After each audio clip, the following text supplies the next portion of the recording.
What's going on, people? This is Chris Albert with Getting Shredded.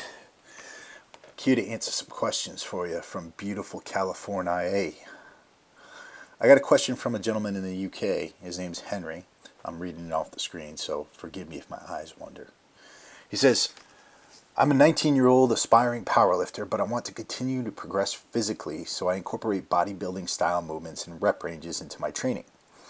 In your opinion, how should a natural guy train to build muscle over a guy using steroids, or do they not differ? Henry, really good question. That's why I chose it to put on this video. There's a couple of things you have to remember with people who are taking anabolic steroids or any of the peptides that we see some of the pro bodybuilders taking. And I'm going to approach it both from a training perspective and a diet perspective because I think both apply.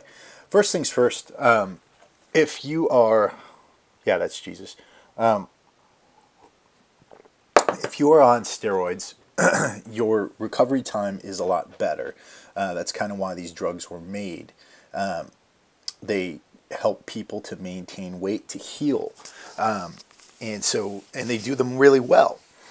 So if you're taking steroids, you can actually handle a lot more volume. You can work out harder. A lot of people think people on steroids don't work as hard as anybody else. And I'm not advocating steroids, but that's bullshit. People on steroids work really, really hard. They're some of the hardest working athletes in the world. I'm not saying that it doesn't make it easier to put on muscle, but they still work really fucking hard. So when you're on drugs, you really have no excuse. You have to incorporate tons of volume. You have to incorporate, the heavy lifts. You have to train. You can train more often, and you recover quicker. If you're not on steroids, there's a couple things you have to remember. For natural guys, you can build muscle, but you can't really handle the volume or the training frequency that somebody who is on anabolic steroids can handle. So that's one thing. The other thing is, as a natural guy, you really kind of have to focus on lifting heavy and doing the basic movements. Where you see guys, IFBB pros sitting at, the, side lateral raise Nautilus machine and doing 100 reps. Yeah, they can do that and still build muscle. You, on the other hand, are going to have to do some compound movements. You're going to have to do some standing overhead presses. You're going to have to do some deadlifts. You're going to have to do some squats. Things like that to really build a foundation of muscle, especially if you're young. And I see that you're doing that as a powerlifter. Now, as far as bodybuilding movements to incorporate, well, as a powerlifter, what you really want to do is look at those as assistance exercises. Hypertrophy workouts are going to help to keep you from getting injured. So the reason why you would do, say, a dumbbell preacher curl is so that you're strengthening the tendons that attach your bicep to the bone, so that during a deadlift, it's not going to rip off or something like that. Same thing with hamstring work. You're really training your hamstrings to support you during a squat and during a deadlift. And pulling movements, like the bent row, things like that. You're training your spine and your core to be able to handle those loads. As far as volume differences, you'll see some guys who are pros going ridiculous amounts of volume, doing like 50 reps, 100 reps, 200 reps, things like that. And some natural guys do that as well, and that works for them.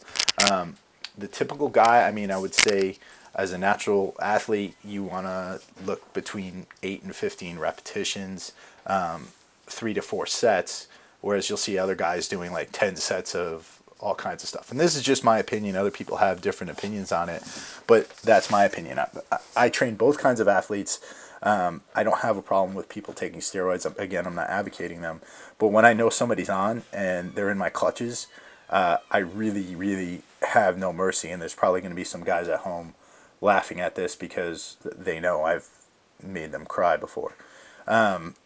Natural guys I'll make cry too, but in a different way. Really focusing on those front squats, really focusing on those compound movements and things like that. As far as eating goes, and I wanted to approach this because I think it's almost as important or more important than the training. Diet-wise, a lot of these guys that you see eating like 800 grams of carbohydrates a day, having white rice with every meal, a lot of times when you see pro bodybuilders doing this, they're shooting something up that allows them to eat that much food and still be able to process it. This is not a workshop on steroids, so I'm not going to go into specific compounds with you. If you want to find that out, you can do your own research. But natural athletes really can't process that much carbohydrate. One of the other things that anabolic steroids do is they make you more insulin sensitive.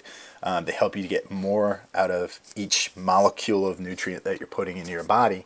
So they help you to synthesize these nutrients into muscle a lot better and more efficiently. So yes, I want you to eat. I want you to eat well, but don't think you can go and eat 800, 900 grams of carbohydrates as a 180-pound 19-year-old bodybuilder or power lifter, because you'll get fat. Okay, I think that covers everything. You know, yeah. Thank you, and have a great day. Check me out. I'll put all the information below.